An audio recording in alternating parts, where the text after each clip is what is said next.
Have you ever felt that tightness in your chest when someone gets too close? That urge to run away? From the very person who makes your heart race? What if I told you this fear is not the absence of love, but the ultimate proof of it? Right now, there's a silent dance between you. Two souls orbiting each other, magnetized, drawn in, but afraid. You look, then look away. You step closer, then retreat. You speak, without saying a word. Deep inside, you both know there's something powerful here. Something too terrifying to name. Carl Jung revealed that the greatest truths of the human psyche hide in the shadows. And that's exactly where this love lives. Behind masks of indifference, behind walls of fear disguised as friendship. Or denial. In this video, you'll uncover the secret signs that reveal a disturbing truth.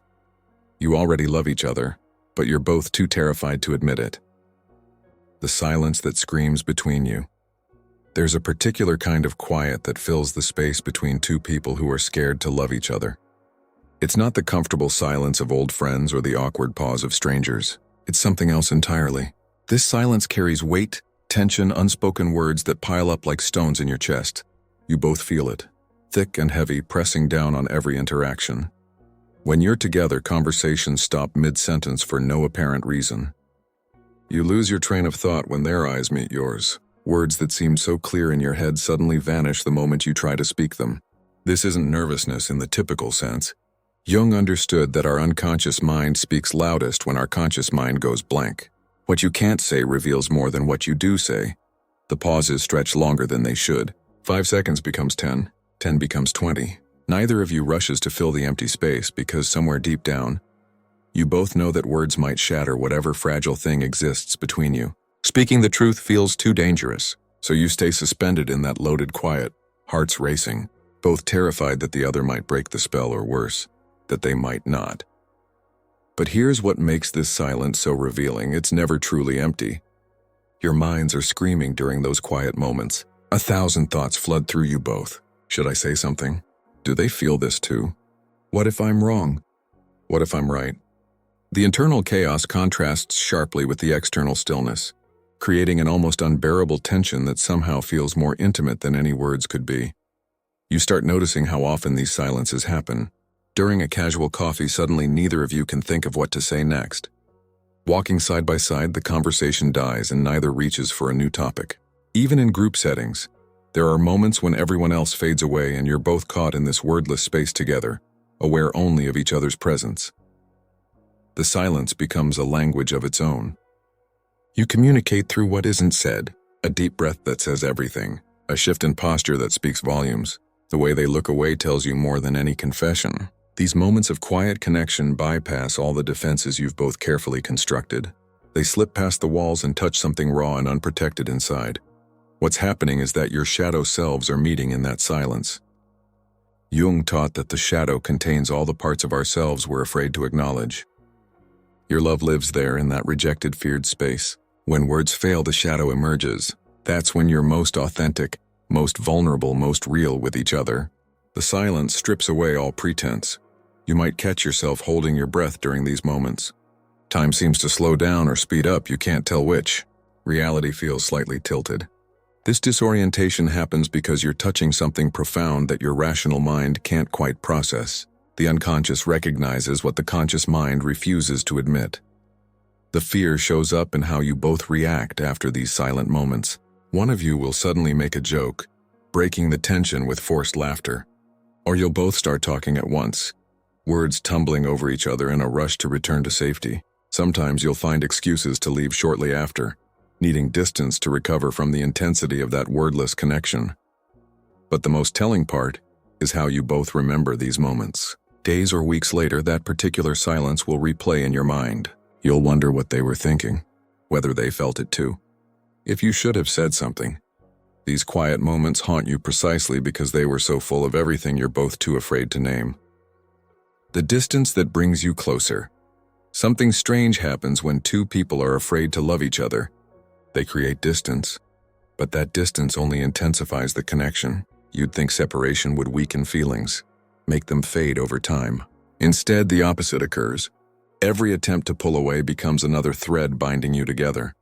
You start seeing this pattern everywhere. One of you cancels plans, so the other feels relief mixed with crushing disappointment. You go days without talking, and those days feel eternal.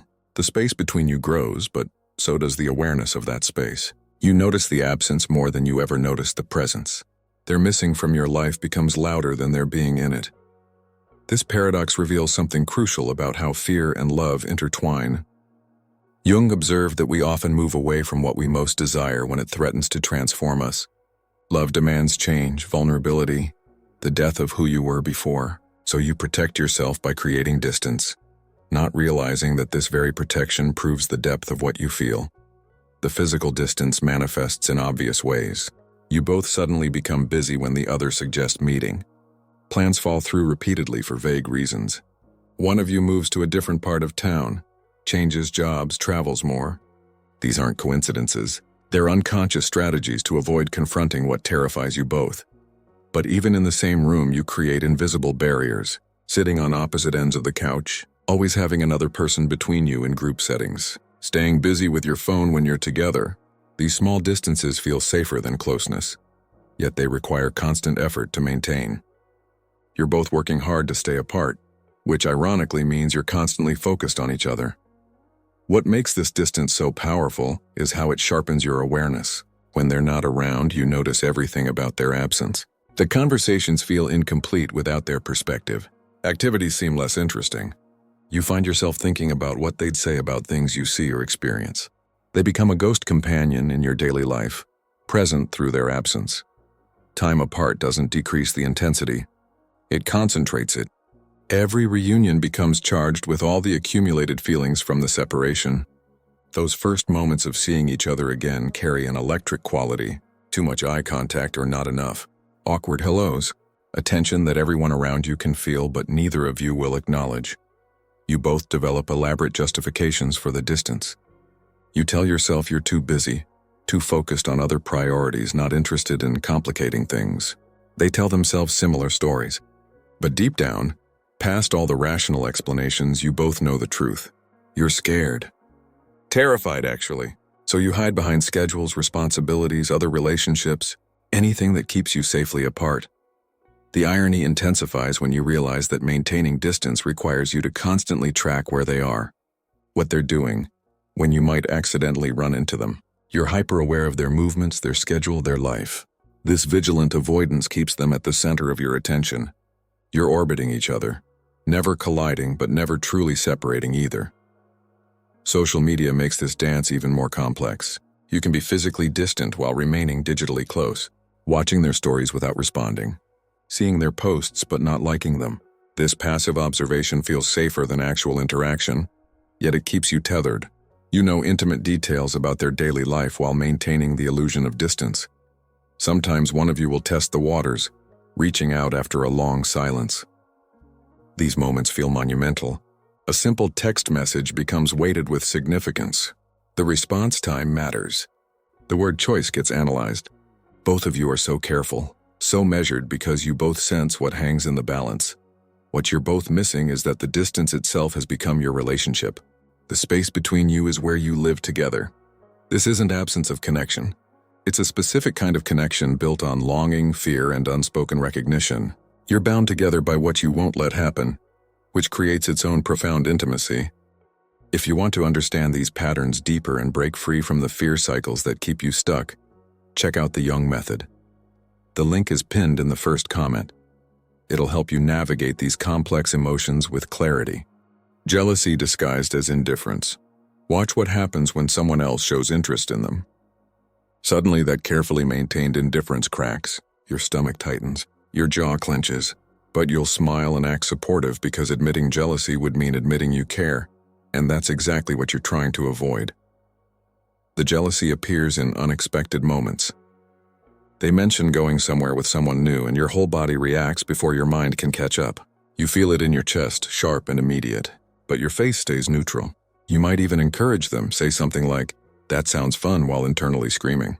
This gap between what you feel and what you show reveals everything about your hidden feelings. Jung understood jealousy as a shadow emotion, one we judge harshly in ourselves.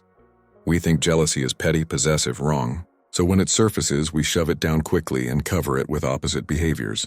You become extra friendly about their potential love interests. You ask questions about their dates. You play the supportive friend role perfectly while dying inside. The indifference becomes a performance, and you're both actors in this play. They tell you about someone who asked them out, watching your reaction carefully. You keep your expression blank, offer generic advice, change the subject quickly, but they noticed.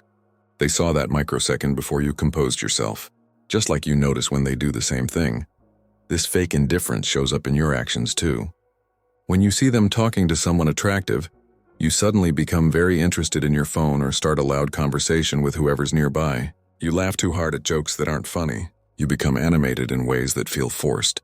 All of this to prove you don't care, which of course proves you care deeply.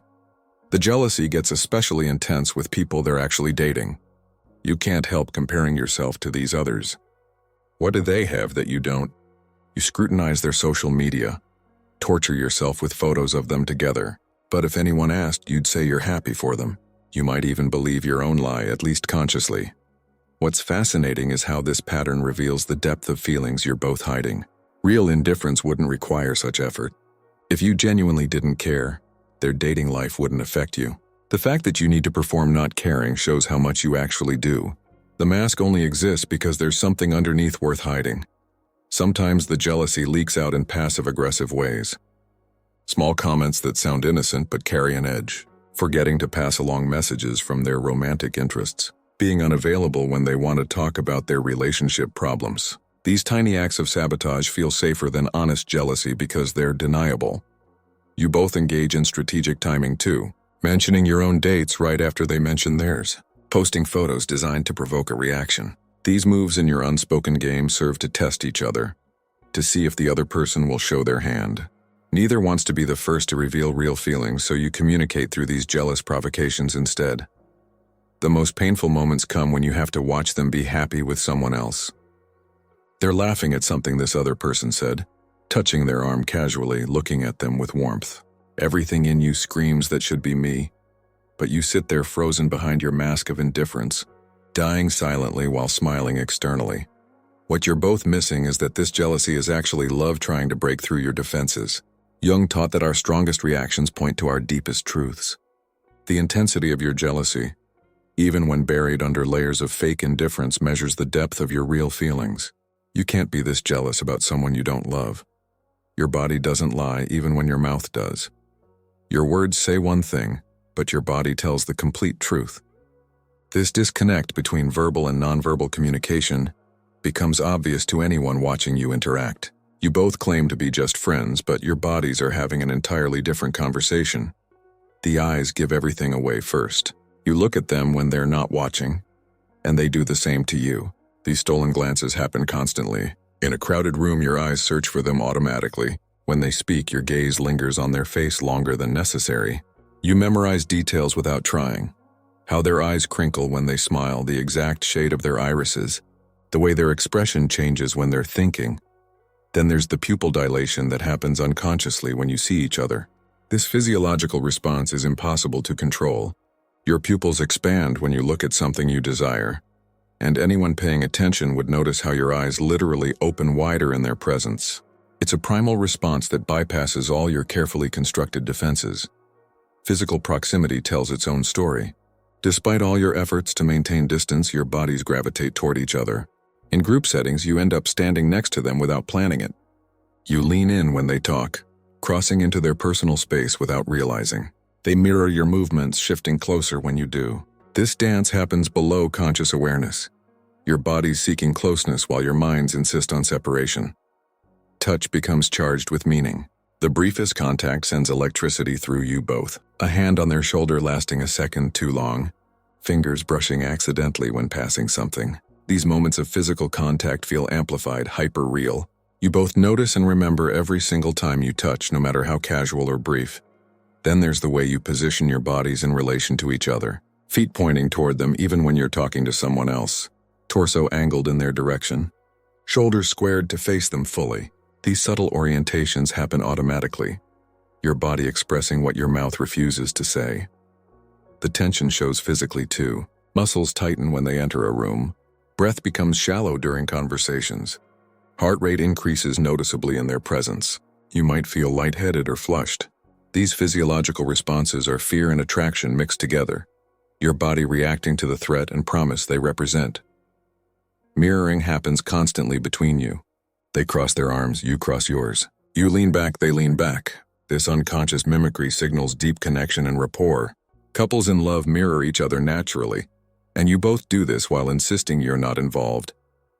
Your bodies synchronize even as your words maintain distance. Voice patterns change too. You both speak differently to each other than to anyone else.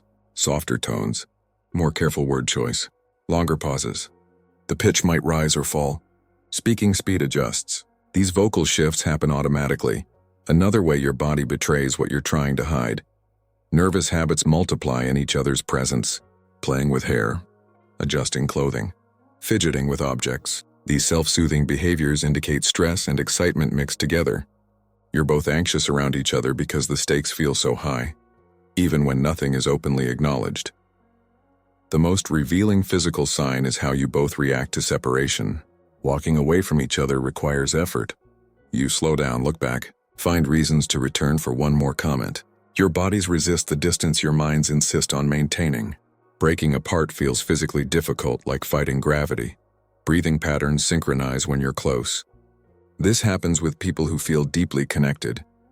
Without trying, you begin to breathe in rhythm with each other. It's an intimate form of nonverbal bonding that happens entirely outside conscious control. Your bodies achieve harmony, your minds refuse. What makes all of this so powerful is that body language is harder to fake than words.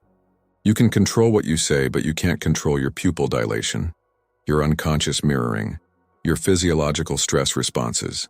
Your bodies are having an honest conversation about love and desire, while your mouths speak careful lies about friendship and indifference. Small gestures, big revelations. Love hides in tiny actions that seem insignificant until you add them up. These small gestures appear mundane on the surface but carry profound meaning when you understand what they represent. Each one is a way of saying "I care" without having to actually say it. Memory reveals everything. They remember details about your life that you barely remember telling them. Your favorite food, the name of your childhood pet, that story you told once about your grandmother. These aren't grand romantic gestures, but they show that they're paying attention in a way that goes beyond casual friendship. They're collecting pieces of you. You do the same thing. You remember their coffee order perfectly, the book they mentioned wanting to read, the song that reminds them of their hometown. These details stick in your mind because they matter to you, even when you pretend they don't. Memory is selective, and what we remember shows what we care about. Then there are the small acts of service that happen without acknowledgement. They pick up something you need without being asked. You save them a seat automatically. They bring you soup when you're sick but play it off as no big deal. You help them move furniture and act like it's nothing. These actions say your well-being matters to me louder than words ever could. Sharing becomes natural in ways that wouldn't make sense for just friends. You buy something knowing they'll like half of it. They order extra food because they know you'll want some.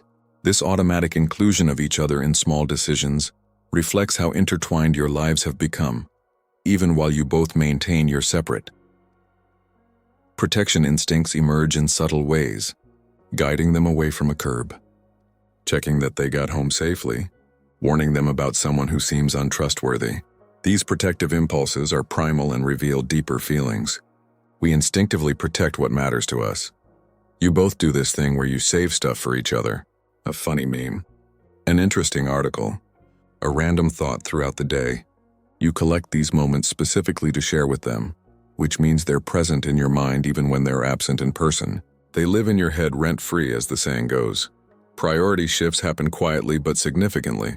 You adjust your schedule to be available when they need you.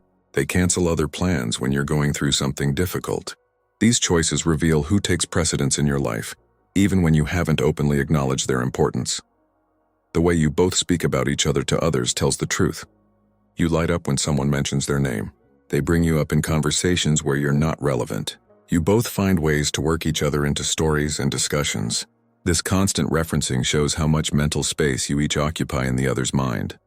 Small sacrifices happen regularly. You take the worst seat so they can have the better one. They let you pick the movie even though they had something else in mind. You give them the last bite of dessert.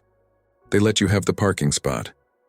These tiny surrenders of preference show care that words don't express. Celebration of small wins matters too. They text you about tiny accomplishments that most people wouldn't care about. You genuinely get excited when good things happen to them, even minor ones. This mutual cheerleading for everyday victories shows investment in each other's happiness. Comfort behaviors emerge naturally. You know how to calm them when they're stressed. They know exactly what to say when you're upset. This deep understanding of each other's emotional needs develops over time and reflects intimate knowledge that goes beyond surface-level friendship. Inside jokes accumulate between you. References only you both understand. A whole language of shared experiences that excludes everyone else. This private world you've built together through small moments becomes its own form of intimacy, even when you both deny anything deeper. What makes these small gestures so revealing is their consistency. One nice action could be coincidence, but patterns of care, protection, priority, and attention that repeat over time show something real and deep. Actions speak louder than words, and these accumulated small actions are screaming the truth you both refuse to voice. The intimacy that terrifies. Real intimacy isn't just physical. It's the moments when you both let your guard down and show parts of yourselves that stay hidden from everyone else. These moments of vulnerability terrify you both because they make everything real in a way that's impossible to deny. Late-night conversations reveal too much. Something about darkness and tiredness lowers defenses. You both end up sharing thoughts and feelings you'd never express in daylight. Deep fears, real dreams, painful memories. These conversations create closeness that feels dangerous, because once you've been seen that way, you can't take it back. You know their wounds, and they know yours. Not the surface-level problems everyone knows about, but the real damage. The childhood hurt that still aches, the failure that shaped them, the fear they hide from the world. This knowledge creates responsibility and connection that friendship doesn't fully explain. Silence becomes intimate between you in a different way than before.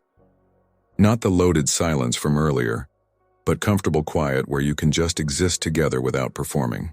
These moments of peaceful coexistence feel more intimate than conversation because they require complete acceptance. You're not entertaining each other or filling space, just being together. They've seen you at your worst and stayed. You've seen them fall apart and didn't leave. These moments of witnessing each other's darkness create bonds that go beyond typical friendship. You've held space for each other's pain in ways that change you both. Laughter between you has a different quality, the kind that makes your stomach hurt, that brings tears, that leaves you both gasping for air. This shared joy creates intimacy through vulnerability, because real laughter requires letting go of control. You're both willing to look ridiculous around each other in ways you wouldn't with others. You trust them with parts of yourself you hide from everyone. Your weird habits, your embarrassing moments, your strange thoughts. They see the unfiltered version of you and haven't run away. That acceptance creates intimacy that's terrifying, because now you have something to lose. Future planning accidentally includes each other. You talk about things happening months or years away and naturally assume they'll be there. They do the same. These assumptions reveal expectations neither of you has voiced. You're building a future together in your minds while pretending you're not. Physical comfort happens naturally in ways that cross friendship boundaries. Falling asleep on their shoulder, playing with their hair absent-mindedly, casual touching that would seem odd to outsiders. These physically intimate moments feel natural between you, which is exactly what makes them scary. You've both shared dreams and ambitions you haven't told anyone else. The real ones, not the socially acceptable versions. The wild hopes that sound crazy out loud, the vulnerable desires that risk judgment. Entrusting each other with these tender dreams creates intimacy that can't be undone. Emotional regulation happens through each other. They can calm you down when nothing else works. You can make them feel better when they're spiraling.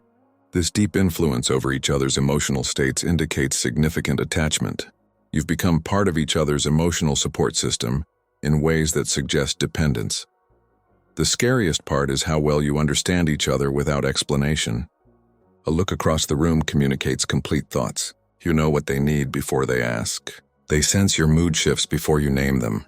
This wordless knowing creates intimacy that feels almost supernatural in its depth. What makes this intimacy so terrifying is that it's real. It's not infatuation or fantasy. You both know each other's flaws and complications and still feel drawn together. This genuine connection based on true knowledge threatens to upend your lives in ways you're not ready for, so you both pull back repeatedly, creating distance after moments of closeness, scared of where this intimacy might lead. Running away is the clearest proof. The strongest evidence of your feelings might be how often one or both of you try to escape. Running away seems like rejection, but it's actually the opposite. You only run from things that have the power to change you, and love is the most transformative force there is. The pattern becomes obvious over time. You get close, then someone panics and pulls away.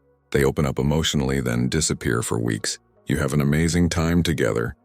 Then suddenly you're too busy to see them. This push-pull dynamic exhausts you both, but neither can break the cycle because you're equally scared. Watch how the running happens after the best moments, not the worst. After a perfect day together, someone creates distance. After a conversation that went too deep, someone stops responding. This isn't random. You're both fleeing from happiness because happiness with each other means acknowledging what you feel, and that acknowledgement requires action neither is ready for. The excuses for running sound reasonable on the surface. Work got busy, family needs attention, need space to focus on yourself. These reasons aren't lies, but they're not the whole truth either. The timing reveals the real motivation. You run when things get too real, too close, too much like the love you're both avoiding. Sometimes the running looks like sabotage, picking fights about nothing, being critical suddenly, acting cold when you were warm the day before. These behaviors push the other person away while allowing you to blame them for the distance. It's easier to create conflict than admit fear. Physical running happens too. One of you moves cities, takes a job far away, travels for months. These geographic separations feel safer than emotional proximity. Distance protects you from having to confront what you feel when you're face to face. New relationships serve as escape routes. You start dating someone else to prove you don't have feelings for them. They get into a relationship that makes no sense to anyone who knows them well. These other people are shields, defenses against the vulnerability of admitting the truth to each other. The running causes real pain. You hurt them by disappearing and you feel terrible about it. They hurt you by pulling away and they hate themselves for it. But the pain of running feels more manageable than the terror of staying and being vulnerable. At least distance is familiar. Intimacy is unknown territory. What's revealing is how the running never truly works. You might create physical distance, but they stay in your mind constantly. They might date someone else, but they still think about you. The running doesn't eliminate the feelings. It just delays dealing with them. Guilt accompanies the running. You know you're being unfair. They know they're sending mixed signals. You're both aware that you're hurting someone who matters to you, but the fear feels bigger than the guilt, so you keep running anyway. Eventually, someone always comes back. The person who ran returns with an excuse or an apology, or just shows up like nothing happened. The other person accepts them back because the relief of reunion outweighs the hurt of abandonment. This cycle of running and returning becomes your relationship dynamic. Jung would say you're both running from your own shadows. The love you feel represents parts of yourself you haven't integrated. Accepting this love means accepting vulnerability, need, dependence, all the things your ego wants to reject. So you project this fear onto the relationship and flee from it. But here's the truth that makes running so revealing. You can only run from what's real. If you felt nothing, there'd be nothing to flee from. The intensity of your need to escape measures the intensity of what you're escaping from. Your running is actually proof of how deep your feelings go. The fear behind the mask. Understanding why you're both so scared requires looking beneath the surface. The fear isn't random or irrational. It's rooted in real things, painful experiences, and deep psychological patterns that make vulnerability feel dangerous. Past wounds create present fear. Maybe you've both been hurt before in ways that haven't healed. Previous relationships that ended badly. Trust that was broken. Love that turned destructive. These experiences taught you that opening your heart leads to pain, so now protection feels like wisdom rather than fear. The fear of losing yourself shows up powerfully. Love requires change, compromise, vulnerability. Your independent identity feels threatened by the thought of merging your life with someone else's. You've worked hard to become who you are, and love threatens to transform you into something unknown. That loss of control terrifies you. Unworthiness hides beneath the fear. Deep down, you might believe you don't deserve this, that you're too broken, too damaged, too flawed for real love. If they really knew you, they'd leave anyway, so why risk it? This core belief about your unworthiness makes receiving love feel impossible. They likely carry similar wounds. Their past created defenses that keep everyone at a safe distance. Their fear mirrors yours, which is why you're both stuck in this pattern. Two scared people circling each other, both wanting connection but both terrified of the cost. The fear of rejection looms large. If you admit your feelings and they don't feel the same, you'll lose even the friendship you have. That potential loss feels unbearable, so silence seems safer. Better to have them in your life in this limited way than risk losing them completely. Success scares you too. What if you admit your feelings and they reciprocate? Then you're in a relationship with someone who actually matters, and the stakes become terrifyingly high. You could lose them to breakup, death, circumstance. Caring deeply means risking deep loss, and that vulnerability feels too dangerous. Timing becomes an excuse for fear. Never the right moment. Too many complications. Bad circumstances. These external reasons feel more acceptable than admitting the internal fear. Blaming timing protects your ego from having to acknowledge emotional cowardice. The masks you both wear serve protection, but create prison. You perform being fine, being casual, being unaffected. They do the same. These performances keep you safe, but also keep you separate. The tragedy is that you're both hiding behind masks while longing for someone to see through them. Jung taught that what we fear most is often what we need most. Your fear of this love reveals how transformative it could be. Something that couldn't change you wouldn't scare you. The depth of your terror actually indicates the depth of potential growth and healing this relationship represents. Cultural programming adds layers of fear. Messages about how love should look, when it should happen, who deserves it. You've both absorbed ideas that make this situation feel wrong or impossible. These external voices drown out your internal truth. The fear of being known completely might be the deepest terror of all. Love requires showing your full self, not just the curated version. Every flaw, every wound, every shameful moment exposed. Being truly seen feels like standing naked in front of someone, vulnerable to judgment and rejection. What breaks this fear cycle is usually pain. Eventually, the pain of staying apart exceeds the fear of coming together. Or one person gets tired of running and takes the risk, or circumstances force a confrontation of feelings. Fear is powerful, but it's not invincible. The truth is that your fear proves what you're both trying to deny. You're scared because it matters, because they matter, because this love is real enough to change everything. And maybe, just maybe, that's exactly why it's worth facing the fear instead of running from it forever.